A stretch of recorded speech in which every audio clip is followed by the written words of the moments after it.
Yo, what's going on, guys? This is Grimm Reaper bringing you another One Punch discussion, and today we'll be addressing the most disappointing hero so far. Now, you already know the thumbnail, you already seen it. It's Amai mask. Now, this video isn't going to be a whole slander video about Amai.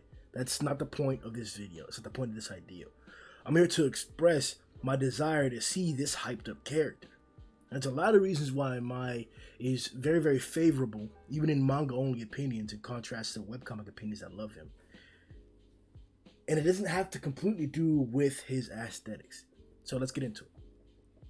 First off, the reason why Amai, to me, is the most disappointing hero so far is almost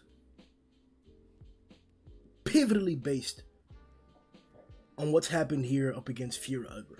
Now, we haven't gotten too much detail about Fear Ugly in general as a monster, and we haven't got to see too much more of the fight. But the first few interactions weren't favorable for Amai, and they were actually really disappointing. So, to have him cowering because of an appearance dilemma, it's really baffling. Because the more you dig into it, or the more you look, the more it's been drawn about it. He's serious. It's not some like joke or gag where he's messing around. It's like, no, Amai is truly petrified at how ugly this individual is. And then in one of the recent chapters, when we're getting a recollection of the fights, one made us see Fear Ugly's face in the reflections of the glass that are broken underneath of Amai. Now, Fear wasn't behind him, around him, or above him. So this reflection was showing Amai his inner self. It's what Amai sees when he sees himself, a monster. And he hates it. This fear, this detestment, the fact that he can't fight him, he's weakened, he wants to throw up, he's repulsed by the appearance of Fear Ugly as he is, and he sees it in himself. So there's something about Amai that he hates about himself. I don't know exactly what it is, but it's something deep inside of him. And maybe it's this monstrous appearance that he happens to take whenever he's enraged. We've seen it time and time again. Whenever he was wearing that checkered outfit while he was singing out in a concert and the monsters attacked him, as well as up against Super S and, oh my gosh, Asami. Oh, rest in peace, Asami. Rest in peace. But Amai showing that characteristic, that monster vainness coming out, where he's ferocious and vicious and shit like that. So he does have a more monster side that doesn't necessarily go with his like calm, cool movie star, pretty boy facade that he has for the public. And maybe that facade is what he really wants to be. Maybe he's really trying to strive to be that way. But right now, until we get further development with that obvious like plot point, that's an emotional character development plot point, I don't really feel that good about Amai in general. He's excessively cocky, as we've seen, but that's more of a character trait that I don't necessarily fault for him. I like the fact that he has it, but the fact that he hasn't backed it up with any feats doesn't really say that much about it. He has authority that doesn't necessarily seem earned. This is because of a lack of information. We don't know what he's done. Like I said before, he doesn't have feats to tell me that he deserves to be in charge of administering and deciding who gets into the S class. Like that's a pretty big decision. Like, how do you know the difference in power, or how do you know the minimum requirement of power to be in that there? Like, are you just setting it? Does anybody that's above that actually deserve to be in there? What if you just have one trait or quality that's exceptional and that pushes them forward, but the rest of their skills aren't necessarily up to par? That argument could be made for Zhoniin. I once pushed very tenaciously that Zhoniin is the next S class. He has the feats for it, he has the capabilities, the leadership, he's headstrong, he's displayed the ability to be an S class fighter. I sure as hell believe Pooty and Tank Top wouldn't have the easiest time beating him. So, with those portrayals, you think that Zhoniin would or wouldn't be S class. But either we're not in time or situation or plot to address that, but to have Amai be the arbiter of that, that's some pretty big power. Some pretty big power. I'm wondering if he also has the ability to decide whether somebody can drop down from the A class or from the S class.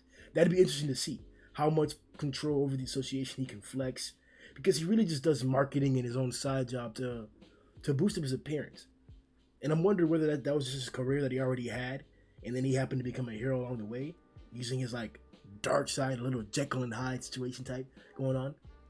I'm wondering if he already had those techniques, or if he's taking these tactics to help cover who he really is. Maybe he's going out there singing so people think he's nice, and they won't see them for the monster that he is.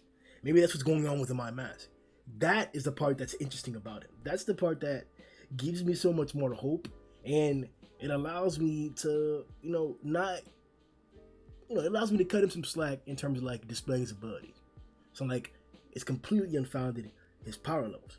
All the other heroes seem to acknowledge the capabilities of Amai Mask, and they don't necessarily shoo him away because of his lack of strength, but more because of his demeanor. So with the acceptance of all these S-Class heroes, it does give credit to his capabilities. Now, I don't want to bring up the example of King, or all of the times that like S-Class heroes have misjudged the strength of Saitama or another individual, but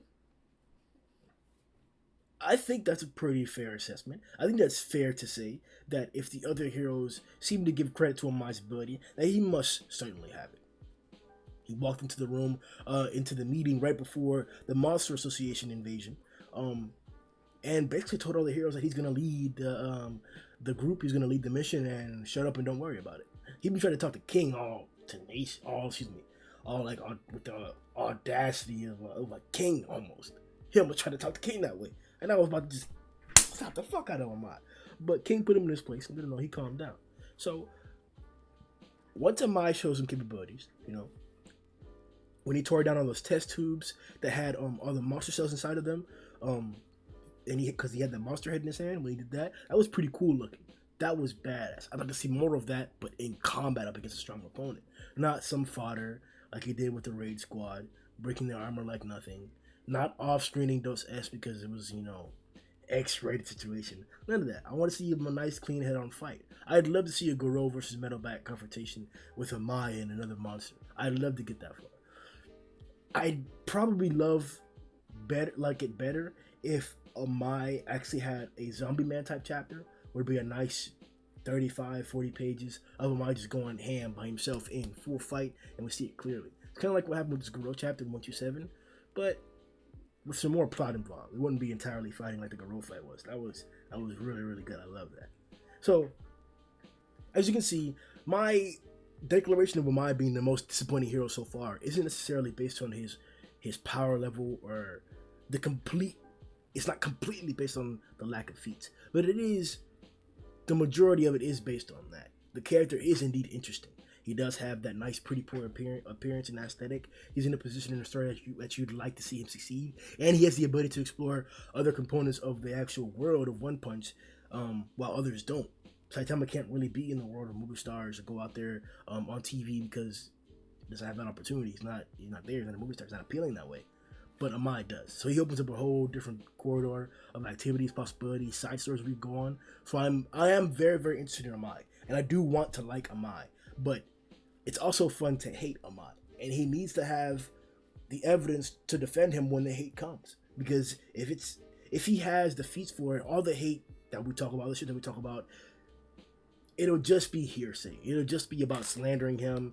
But we all know his capabilities and strength. We always do that for Atomic Samurai, right? In Discord, people always talk shit. Atomic Samurai is this and that. He failed to kill a demon, but most people always admit that Atomic's pretty much top 5, top 6 X-Class heroes, and he'd be pretty tough to beat on any standard.